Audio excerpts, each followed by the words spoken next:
메시지 성경 통독 제216일 오늘 말씀은 베드로후서 2장에서 요한일서 2장까지입니다. 2장 거짓 종교 지도자들. 그러나 전에 백성 가운데 거짓 예언자들이 있었던 것처럼 여러분 가운데도 거짓 종교 지도자들이 나타날 것입니다. 그들은 은근슬쩍 파괴적인 분열을 일으켜서 여러분을 서로 다투게 하고 생명을 되찾을 기회를 주신 분의 손을 물어뜯게 할 것입니다.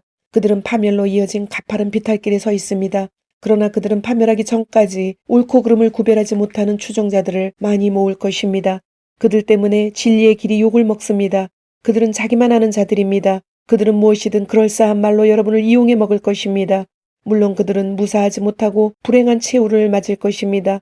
그런 일이 계속되도록 하나님께서 두고 보고만 계시지 않기 때문입니다. 하나님께서는 반역한 천사들을 가볍게 넘기지 않으셨습니다.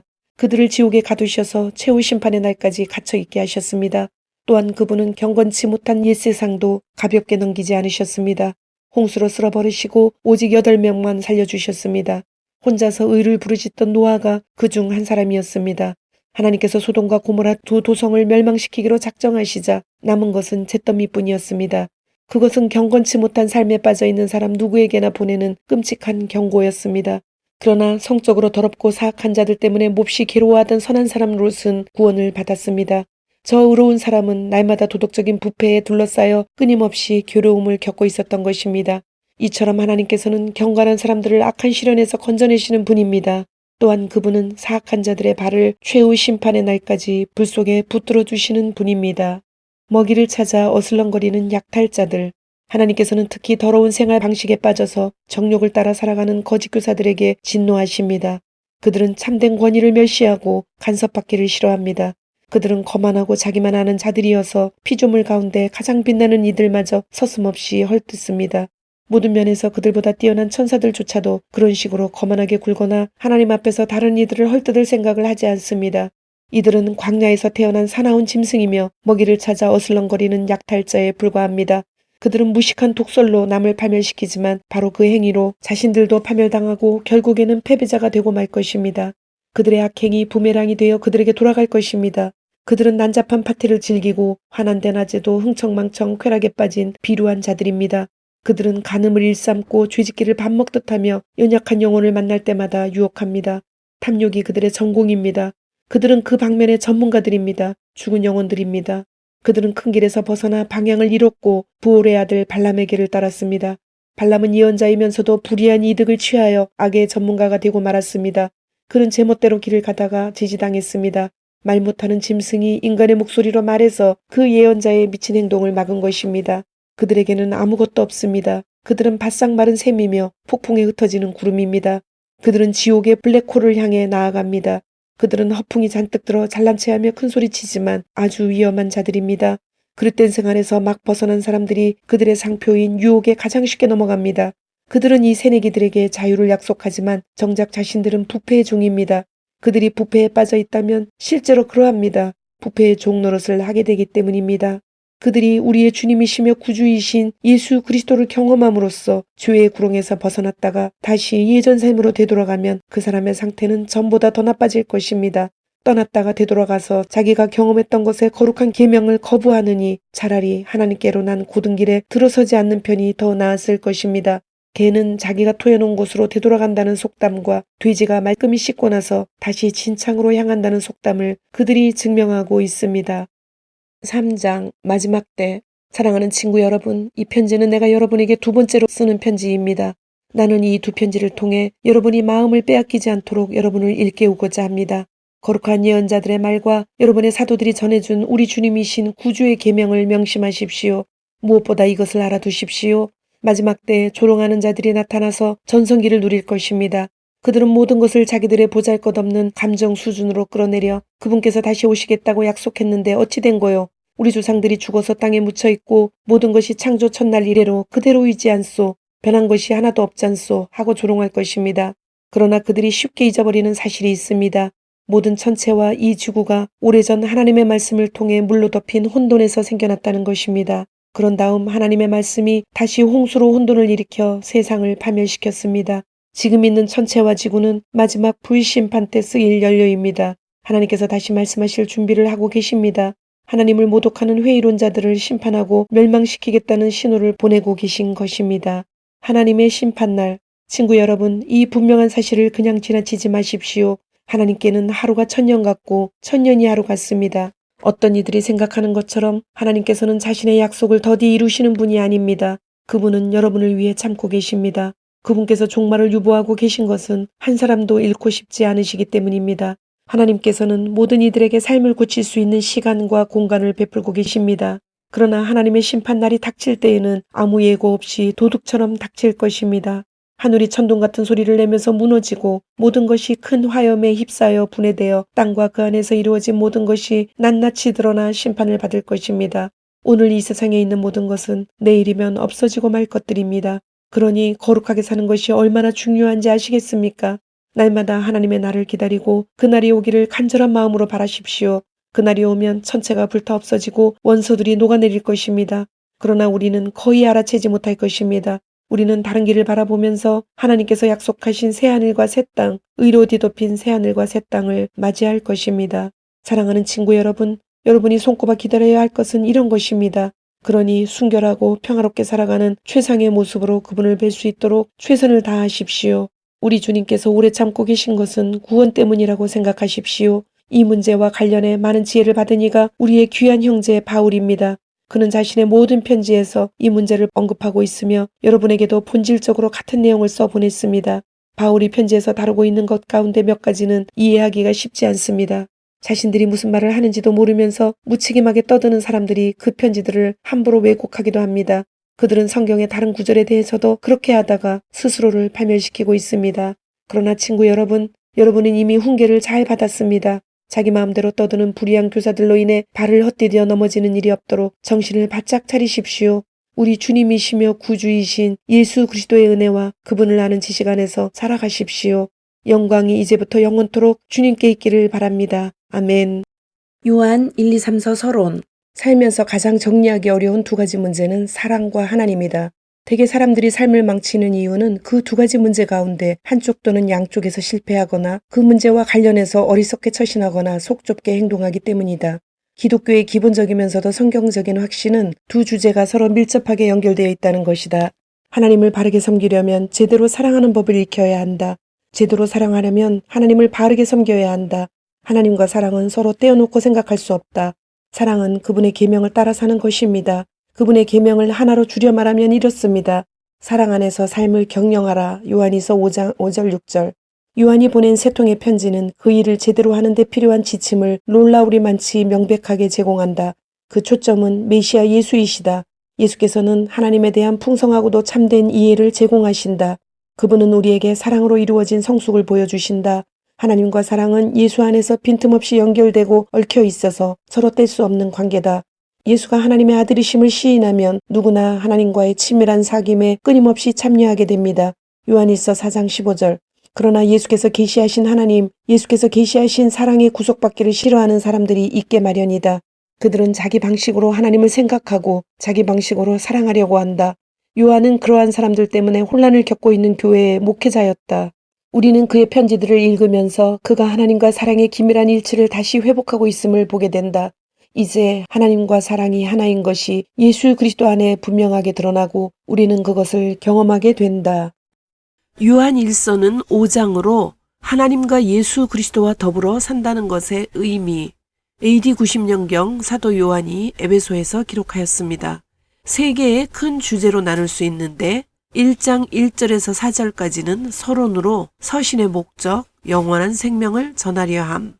1장 5절에서 5장 12절까지는 본론으로 하나님과 예수 그리스도와 더불어 산다는 것의 의미, 내용은 빛 가운데 사는 삶, 의로운 삶, 사랑의 삶. 세 번째, 5장 13절에서 21절까지는 결론으로서 서신의 목적, 영생을 알게 하려 함. 요한일서 개요. 하나님과 예수 그리스도와 더불어 사는 삶.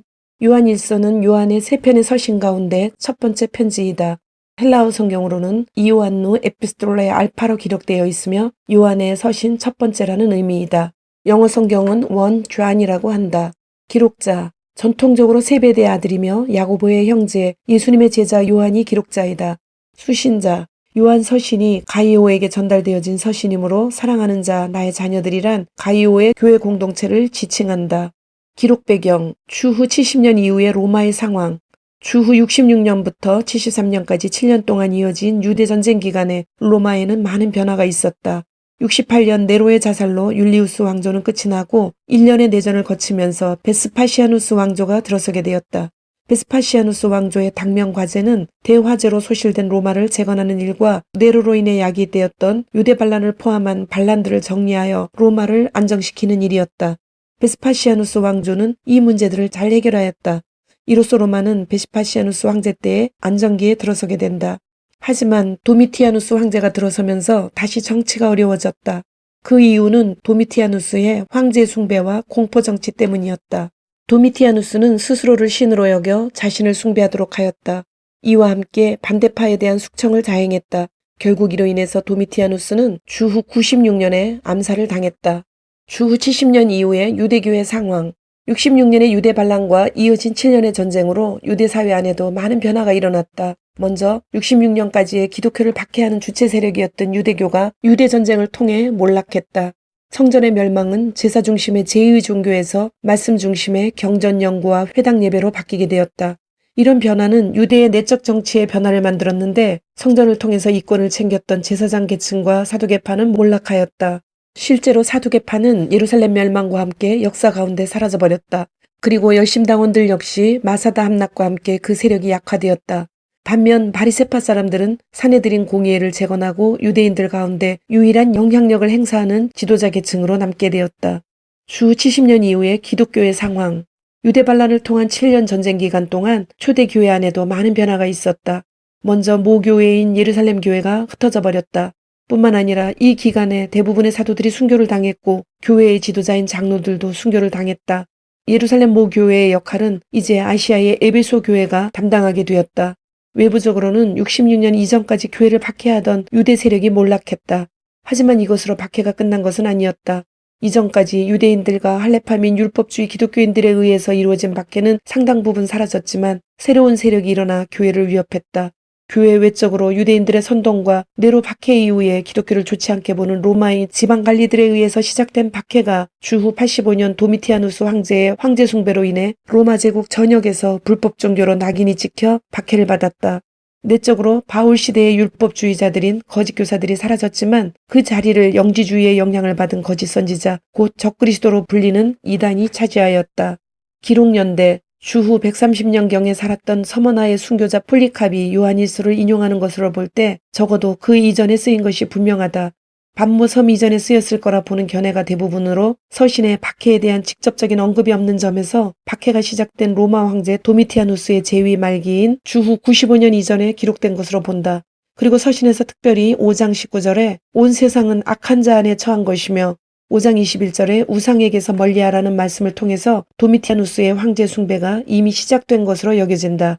도미티아누스 황제는 주후 85년부터 자신을 주님이자 하나님으로 부르며 황제 숭배를 강요했다. 도미티아누스의 공포 정치는 주후 93년부터 시작되어 96년까지 이어진다.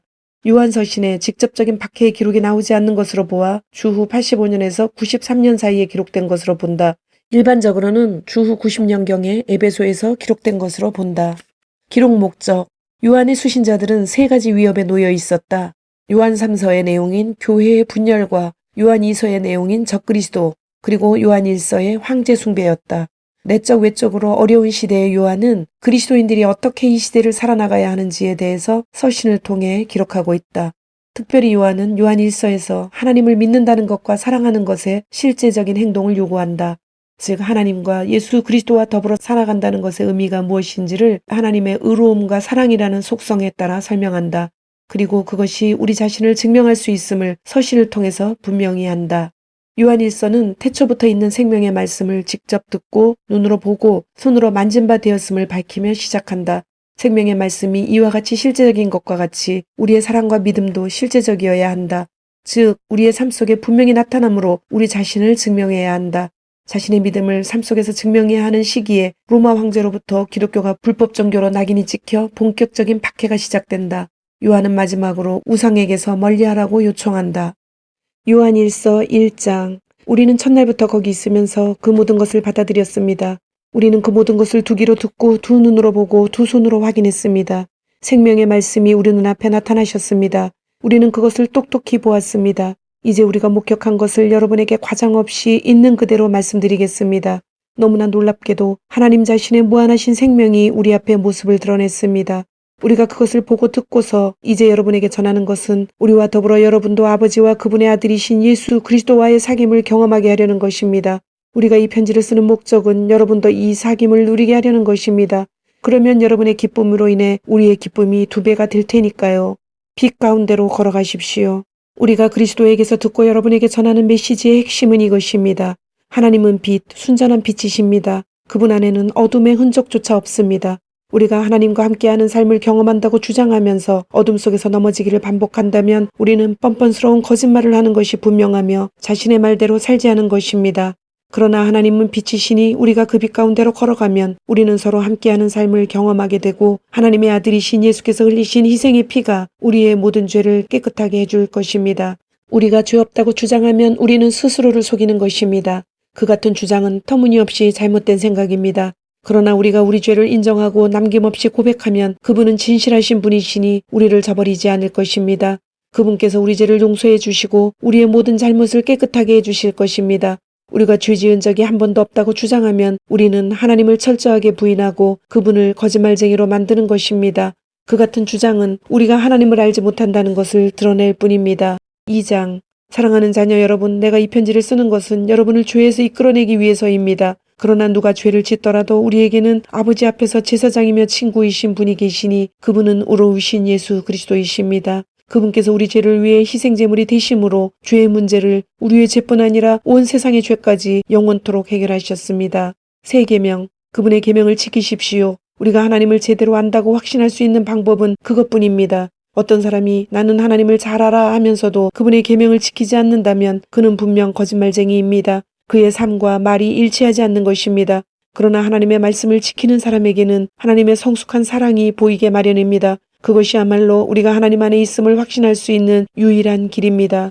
자신이 하나님과 친밀하다고 말하는 사람은 예수께서 사신 것과 같은 삶을 살아야 합니다. 사랑하는 친구 여러분, 내가 이 편지에 새로운 내용을 쓰는 것이 아닙니다. 이것은 성경에 기록된 가장 오래된 계명이며 여러분이 처음부터 알고 있던 계명입니다. 이 계명은 여러분이 들은 메시지에도 항상 담겨 있습니다. 그러나 이 계명은 어쩌면 그리스도와 여러분 안에서 새롭게 만들어진 계명인지도 모르겠습니다. 어둠이 물러가고 이미 찬빛이 반짝이고 있으니 말입니다. 하나님의 빛 가운데 산다고 하면서 형제나 자매를 미워하는 사람은 여전히 어둠 가운데 있는 사람입니다. 형제 자매를 사랑하는 사람은 하나님의 빛 가운데 머물러 있으며 그 빛이 다른 사람들에게 비치는 것을 가로막지 않습니다. 그러나 형제 자매를 미워하는 사람은 여전히 어둠 속에 있고 어둠 속에서 넘어지며 자기가 어디로 가는지 알지 못합니다. 어둠이 그의 눈을 가렸기 때문입니다. 세상을 사랑하지 마십시오.